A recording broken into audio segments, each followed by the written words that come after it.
Hey everybody! So we have another exciting treat for you today. We are at the American Windmill Museum here in Lubbock. And this is Sandra Harris, she's the executive director. And tell us a little bit about how long you've been working here and what do you do? Actually, I'm sort of new here to the museum. I started in September of 2020. Before that, I was a volunteer out here and helped with several projects that we'll see today. So I've kind of been involved, but not in the director position until about 8 months ago. It's great though. That's awesome, and that's so cool that you were a volunteer because we've been talking a lot about volunteerism and how that's a huge part of American culture, is not only going to work, but then we also volunteer hours. So, yes. And sometimes volunteering can lead to a career, so that's another good reason that we do it, and people pay a lot of attention to that too when they're hiring. So. All right, well, I will let you, she is going to be giving us a tour today, and I'm really excited because even though I'm from Lubbock, I've never been here before, so I'm ready to enjoy the tour along with you guys. So, Sandra? All right. Well, welcome. We have actually 2 buildings here that we'll see today. Okay. We have 66,000 square feet under roof. Oh my gosh. So it's a big building, a big place to take care of. And we also have a 28-acre park area that we take care of with the windmills erected outside. Oh wow. This one was an early turbine. Okay. Kind of before its time, you would say. It's a dinosaur kind of. The building was actually built around this windmill so that it would fit inside. It barely clears at the top up there, as you can see. Yes. And then the pit's even deeper over here so that it can actually turn and fit inside the. Oh wow, this thing is huge. Check out the pit there, you guys. We wanted to showcase in this building some of the early turbines. When this area was developed, the trains, the steam engine trains specifically, had to have water to run. Ah, okay. And how do we get to the water in Lubbock, Texas at that time was through a windmill. So the windmill became the source of power, you would say, for the steam engine trains. Ah. And the steam engines could run about 20 to 30 miles before they would need to fill up again. So that's why in this area of Texas, the communities are spaced about 20 to 30 miles apart. Huh, I never thought about that. The communities would build up around where the windmills were and where the steam engines had to fill up with water again. So this one that we're looking at right here, actually, this green one, is called a railroad eclipse windmill. And that would be representative of a tank that would fill the steam engines. They would stop there and fill up. So you needed something that would pump a lot of water quick, so it had to be big and deep. So the railroad eclipse was what you would typically find along the railroads. Wow. So as I mentioned to you guys in another video, Lubbock sits on the Llano Estacado, so we're up quite a bit higher than a majority of the state. And when you start to come down off of that cap rock, you'll run into this area. And I see we've got the wind turbines up on top, and I guess that's our more modern type of windmill. Exactly. And they're growing. I mean, they're everywhere. Yes, there are windmill farms everywhere now. Yes. And this windmill is actually a baby windmill. This is one of the first early Vestas windmills that were built. It's impressive. We'll often see them pulling the blades through town. Yes. And they're crazy. They crazy are big. long. So you just step inside. Oh my goodness. That's a ladder that goes up, and that's only to the first section. You undo a latch up there to keep on going to the top. And it'll go through another section and then another section to get to the top. Wow. This is the computer system that's inside. And when it's working, it will show how much power is being generated, how much the rotors are turning. It's just because the wind's up there turning. We're fine. It's startling me. We're fine. It'll show the wind speed here, which it's showing right now. It's only 5. Pretty low for Lubbock. Low for Lubbock, exactly. So it'll pitch and get just right to where it is the most efficient it can be into the wind. So, yeah.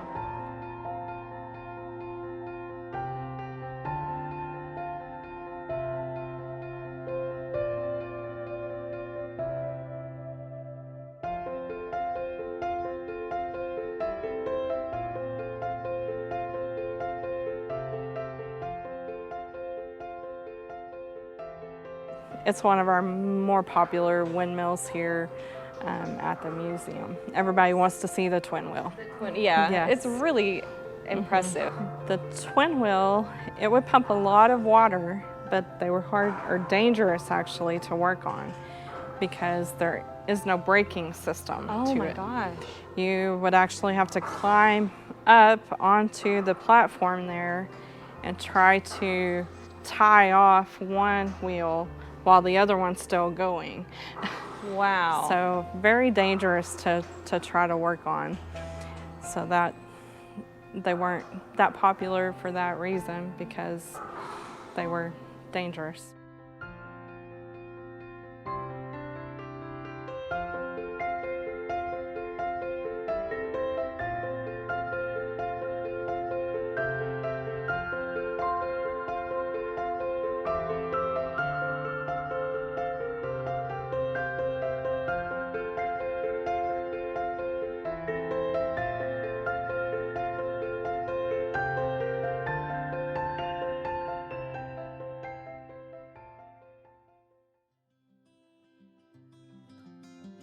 I am Edward Musa, the owner of the branding iron and custom hat maker.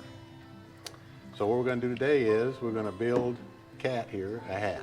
Yay! I'm excited. So I need a she's- hat. She's all excited, and it's going to be a cowboy hat. All right. So what we do first is we'll take measurements and we'll decide a lot of questions in between. Okay. 22 inches, I can convert that to a hat size. So she's right at a size 7. Okay. Size 7. Okay, so I know that part. So then we're going to say what kind of hat or what style of Yeah, hat do you that's the one I want. want as a cattleman. I was not told to do that in advance. So we're going to pick a cattleman. So she's going. Next thing we're going to do is pick a color. We have all of these colors. So we're doing the same one we did last. So I believe I want sand. Sand. So there you go. Sand. Woohoo! To match the West Texas dirt. West Texas dirt. Yeah. So we pick a color. Okay. Then I will ask her how tall she wants this, and that will tell me whether or not she wants a self hat band, a ribbon band, if she can pick from one of these bands. So it's a lot of choices that she has to pick from. Now that we know what I'm doing, I have one more measurement that will come in at a later date. Okay. Oh my gosh. Look This at thing that. is called a conformator from probably about 1890, 1895. It's very steampunk looking. It is very steampunk. Very steampunk. Yeah. So what I'll do is I'll put a piece of paper in here. And what'll happen, when I put this on Kat's head, these spikes will come out and we'll have a diagram of her head shape. Oh. Okay, so we're gonna stand over here, I guess. I'm trying to go. So what we'll do is put that on your head. And you gotta get it down to kind of where you wear your hat. close the lid. Oh.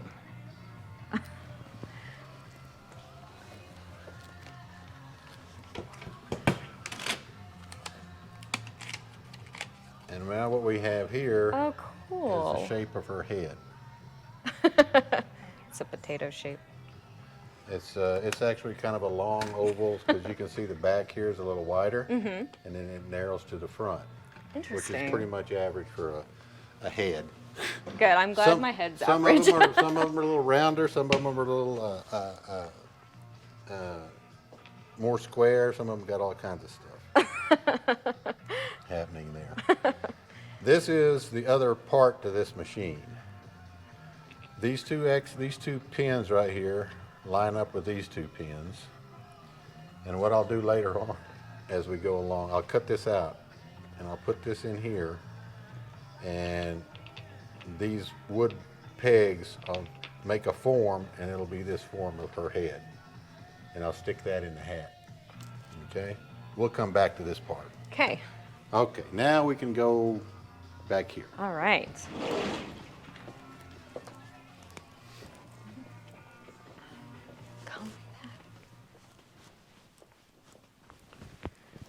Ooh, so this is the workshop. This is the shop. All right. Okay, these over here are what are called the hat bodies or blanks. Some people call them blanks. Okay. This is how they start out. They're different sizes depending on the size of her head and things like that. Then, depending on which hat style she wants, which is the cattleman, it will depend on which one of these blocks. These are blocks, and they're all different. This one is a little taller. Okay, yeah. This is a little shorter. This one down here has kind of a rounded top to it. Since she picked a cattleman, we're going to use this block right here. Okay? Okay. So what we're going to do now, we're going to go back out here, and I'm going to use this block right here for Kat's block.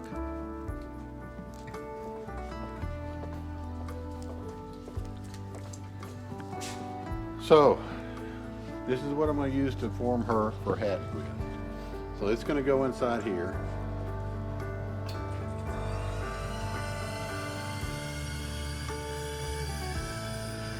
We're going to use steam to loosen up all the fibers on the hat.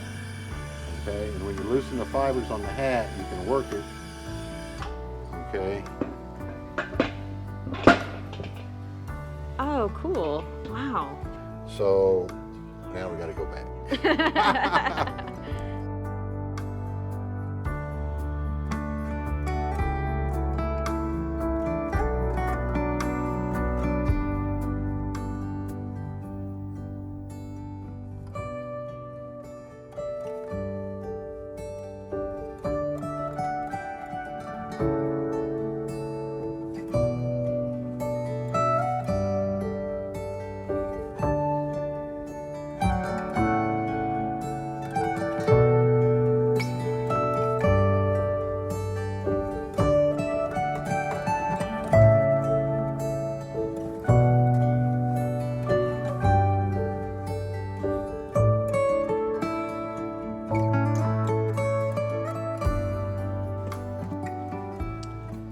We're going to assume this is Kat's hat because it's finished hat and everything else.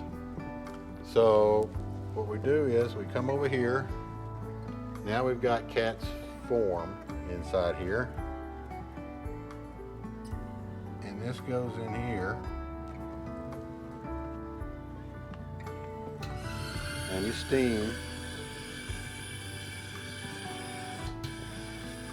inside and out. See, you made me get burned. I'm sorry, I jinxed you. So, and you put this thing in here and you leave it for a couple hours till it's nice okay. and cools and everything hunky-dory. So whenever this is cooled off, the hat will take the shape of this.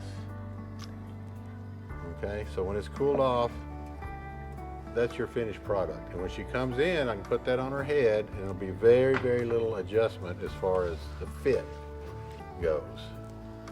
So there may be adjustments for the brim or things like that. She may want it further up, you know, or further down, you know. I can do all that kind of stuff. And so once we've got to this point now, it's just tweaking, what I call tweaking. Tweaking. So, and so we're tweaked, we're done, and now she owes me money. Yay! I mean, well, not yay for me.